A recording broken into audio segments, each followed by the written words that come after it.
حضرت جمعے کی نماز پڑھا کے سیڑھیاں اتر رہے تھے، سائلین کا رش تھا، ادھر بھی لوگ تھے ادھر بھی لوگ، حضرت جا رہے، حضرت نیچے اتر رہے سیڑھیوں سے، دائیں بائیں لوگ ہیں، وہ بی بی آگے بڑھی اور اس طرح اس نے گفتگو شروع کی جیسے بڑا پرانا جاننے والی ہے. پتہ کیا لفظ ادا کرتی ہے؟ السلام علیکم. وعلیکم السلام. کیسی طبیعت ہے؟ رات تو پھر آپ آ گئے، ملاقات ہی نہیں ہو سکی. وہ معاف کیجیے گا اس وقت اس لیے آئی ہوں کہ آپ رات کو مجھے کھوٹے سکے دے گئے تھے، کھوٹے سکے، تو میں بازار گئی ہوں تو دکاندار نے لیے نہیں، تو یہ کھوٹے سکے.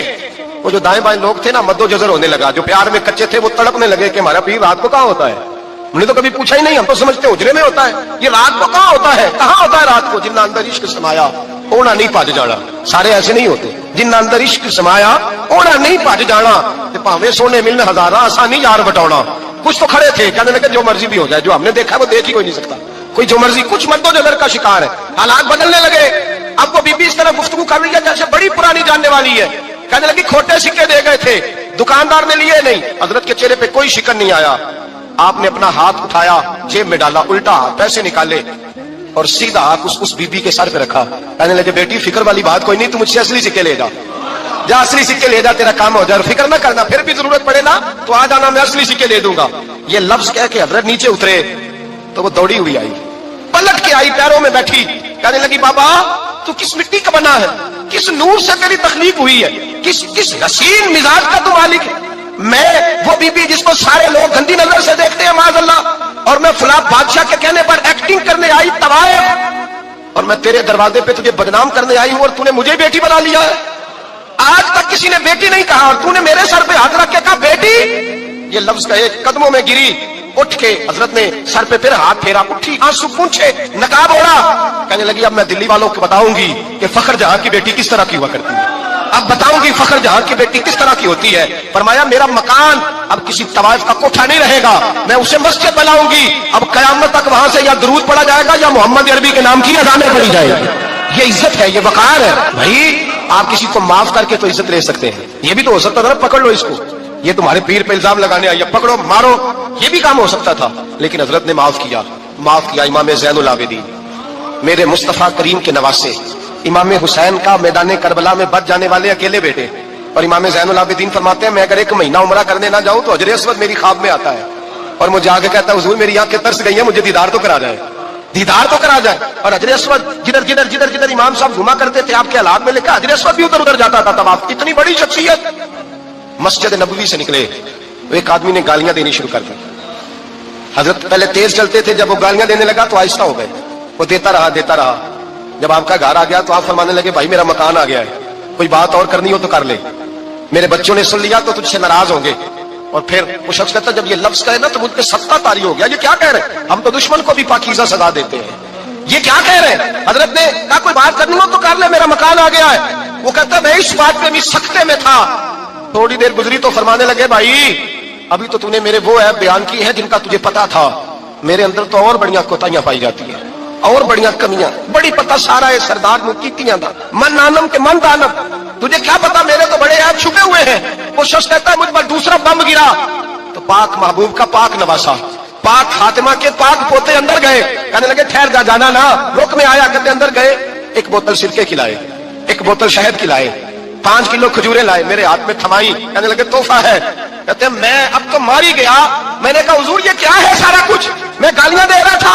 آپ فرمانے لگے جو تو کرنا تھا وہ تیرا کردار ہے اور یہ جو میں نے کیا ہے یہ میرا کردار ہے. اس لیے کہ میرے دادا مولا علی شیر خدا حل عطا مشکل کشا، حضرت علی نے نصیحت فرمائی تھی کہ بیٹا جو گھر آئے وہ خالی ہاتھ نہیں جانا چاہیے، جو دروازے پہ آئے وہ خالی ہاتھ نہیں جانا چاہیے. حضرت پیچھے پلٹے تو وہ پیروں میں بیٹھ گیا.